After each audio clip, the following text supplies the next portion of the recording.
அவன் விதைச்சத அவன் தான் அறுத்தாகணும். நான் விதைச்சத அறுவடை பண்ற நேரம் வந்துருச்சு.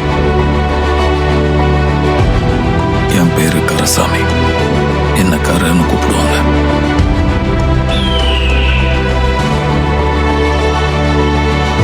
குடிச்சிட்டு மறந்து போறது தப்பு இல்லை, தப்பு செஞ்சுட்டு மறந்து போறது. இப்ப கத்திய வேற கையில எடுத்துக்க. இது எங்க கொண்டு விடணும் யோசிச்சியா?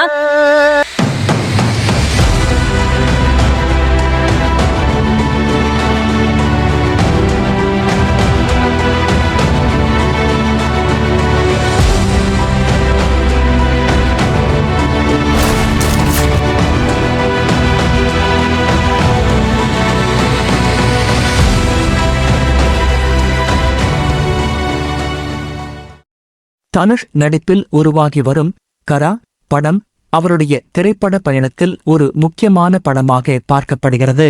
இந்த படத்தை போர் தோஜல் போன்ற கிரிட்டிக்கல் ஆக்லைன் பெற்ற படத்தை இயக்கிய விக்னேஷ் ராஜா இயக்கி வருகிறார் என்பதால் இப்படம் குறித்து ரசிகர்களிடையே மிகுந்த எதிர்பார்ப்பு உருவாகியுள்ளது. தனுஷ் இந்த படத்தில் இதுவரை அவர் நடித்த கதாபாத்திரங்களிலிருந்து மாறுபட்ட ரியல் மற்றும் இன்டென்ஸ் தன்மை கொண்ட ஒரு கேரக்டரில் நடித்துள்ளதாக தகவல்கள் வெளியாகியுள்ளன. கரா படம் ஆக்ஷன், கிரைம் மற்றும் த்ரில்லர் அம்சங்கள் கலந்து ஒரு சீரியஸ் கதைக்களத்தில் உருவாகி வருகிறது என சினிமா வட்டாரங்கள் தெரிவிக்கின்றன. இந்த படத்தில் கதாநாயகியாக மமிதா பைஜு நடித்துள்ளார் மற்றும் அவருடன் அனுபவம் வாய்ந்த பல துணை நடிகர்கள் இணைந்து நடித்துள்ளனர். இசையமைப்பாளராக ஜி.வி. பிரகாஷ் குமார் பணியாற்றி வருவதால் படத்தின் பின்னணி இசை கதையின் உணர்ச்சியையும் பதற்றத்தையும் அதிகரிக்கும் என எதிர்பார்க்கப்படுகிறது.